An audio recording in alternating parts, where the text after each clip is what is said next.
Cet ouvrage est d'abord destiné aux étudiants en classe préparatoire aux grandes écoles de commerce, bien sûr, mais aussi à d'autres personnes qui peuvent être intéressées par la géopolitique de l'Europe. Cet ouvrage est essentiel pour tous les étudiants en histoire-géographie, pour les étudiants des instituts d'études politiques, mais il peut être aussi très utile à ceux qui préparent des CAPES ou des agrégations, notamment en histoire-géographie et en sciences économiques et sociales. Cet ouvrage présente ce qu'on attend dans une copie de concours, c'est-à-dire d'abord une large mise en perspective historique, avec des repères clairs,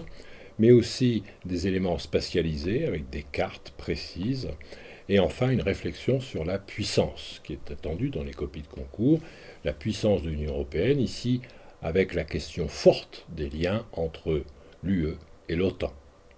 Il s'agit bien aussi d'analyser des pays européens qui ne sont pas membres de l'Union européenne, les Balkans par exemple, la question de l'Ukraine, et le livre montre très bien quelles sont les forces géopolitiques qui expliquent les évolutions en Ukraine aujourd'hui, et en même temps il faut s'intéresser aux périphéries de l'Europe et aux relations de l'Europe avec ces périphéries, notamment avec le sud de la Méditerranée. Donc c'est un ouvrage qui se veut très, très didactique, avec de nombreuses cartes, avec de nombreux schémas, avec de nombreux tableaux, et en même temps qui réfléchit à un certain nombre de thèmes en proposant des encarts. Par exemple, il y a un encart qui permet de bien comprendre les éléments de réponse à une question essentielle. La Turquie doit-elle entrer dans l'Union européenne?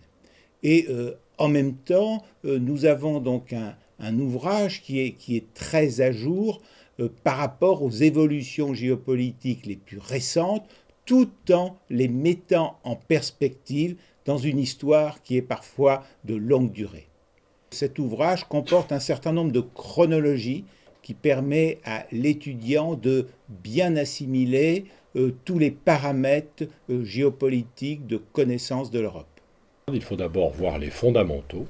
qu'ils soient dans le temps ou dans l'espace, les concepts, c'est ce que nous avons fait avec cet ouvrage,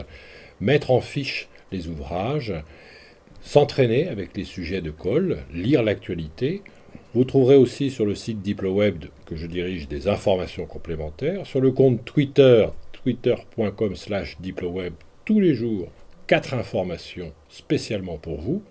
Bref, il y a de la matière et de quoi réfléchir pour cette épreuve qui est tout à fait passionnante. La géopolitique, cela consiste à étudier et à comprendre les liens entre des paramètres extrêmement diversifiés, qu'il s'agisse de paramètres historiques, de paramètres géographiques, de paramètres institutionnels, de paramètres démographiques, de paramètres monétaires, et bien entendu ce livre explique clairement la crise de l'euro et son évolution. Et donc c'est la mise en système en quelque sorte de ces différents paramètres géopolitiques que propose ce livre.